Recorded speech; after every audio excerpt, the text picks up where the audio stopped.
જ્યારે જ્યારે દર વર્ષે બજેટની ફાળવણી થાય છે અને આંકડા જોઈએ તો સબકા સાથ સબકા વિકાસના નારા આપી સૂત્ર આપી ભાષણો કરીને મત લેવા વાળી આ ભાજપની સરકાર દર વર્ષે આ એસસી એસટી ઓબીસી માઇનોરિટી સમાજ સાથે સરેઆમ અન્યાય કરી રહી છે।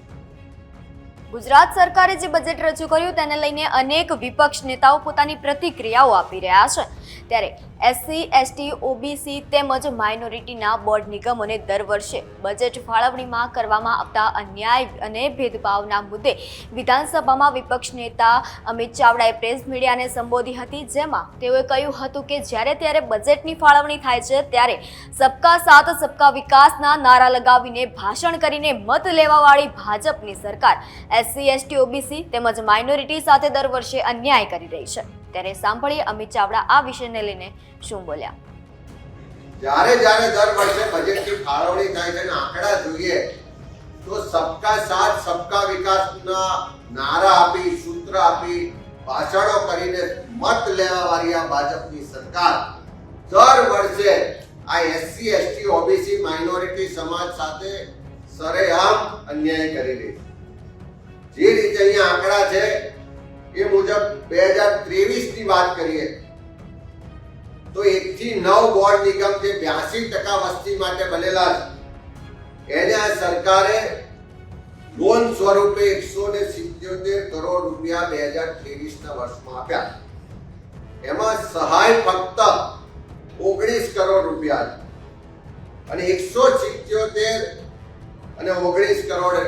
એ બંનેના સરવાળામાંથી વણ વપરાયેલી રકમ જે રહી એ 50.98 કરોડ હતી, એટલે કે જે ફળવાયેલી રકમ છે એમાંથી 28% રકમ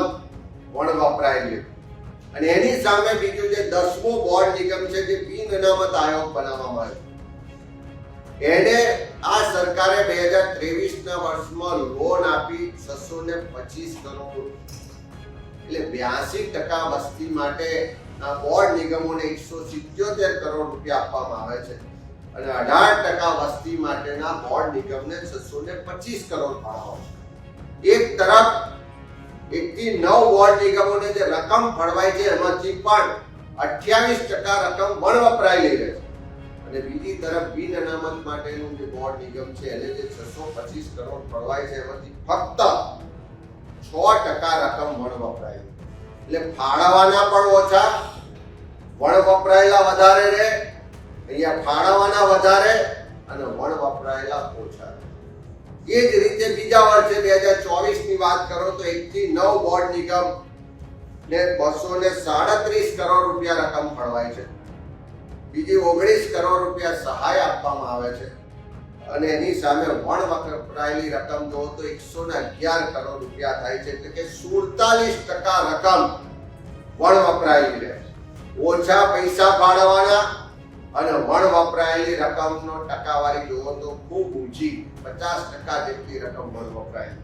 અને એની સામે બિન અનામત આયોગ છે એને 2024 માં 500 કરોડ રૂપિયા ફળવાય છે, 75 કરોડ રૂપિયાની સહાય અપાય છે એટલે 575 કરોડ સામે વણ વપરાયેલી રકમ ફક્ત 19 કરોડ એટલે 3% જેટલી જ રકમ વણ વપરાયેલી રહે છે। એટલે 10મા નિગમને વધારે સહાય ને લોન આપવાની અને વણ વપરાયેલી રકમ થોડી। આ જે ભેદભાવ છે આપણે કોઈનો વિરોધ નથી, બિન અનામત આયોગને પણ હજુ આથી વધારે પૈસા આપે તો કોઈ વાંધો હોય જ ના શકે, પણ જે ગરીબ છે આર્થિક સામાજિક રીતે પછાત છે જે પછાત વિસ્તારોમાં વસવાટ કરે છે એવા એસસી એસટી ઓબીસી માઇનોરિટીના બોર્ડ નિગમોને શું કામ દર વર્ષે અન્યાય થાય છે, શું કામ એની સાથે આટલો મોટો ભેદભાવ થાય છે? ઓછી રકમ ફળવાય અને વણ વપરાયેલી વધારે રહેવા પાછળના કારણો શું છે? રકમ ઓછી ફાળવવાની, સ્ટાફ નહીં મૂકવાનો, જાણી જોઈને મંજૂરીમાં વિલંબ કરીને જે વણ વપરાયેલી રાખવાનું આખું એક વ્યવસ્થિત ષડયંત્ર ચાલે છે। એટલે સબકા સાથ સબકા વિકાસની ખાલી વાતો છે। ગુજરાત સરકાર એસસી એસટી ઓબીસી માઇનોરિટી સમાજ સાથે સતત બજેટ ફાળવણીમાં અન્યાય કરી રહી છે, ભેદભાવ કરી રહી છે, પાછા રહે એવી રીતે શાસન કરી રહ્યું છે। ત્યારે અમિત ચાવડાની પ્રતિક્રિયાને લઈને આપનું શું માનવું છે તે કોમેન્ટ સેક્શનમાં જરૂરથી જણાવો અને વધુ અપડેટ્સ માટે જોતા રહો વાઇબ્સ ઓફ ઇન્ડિયા. આભાર.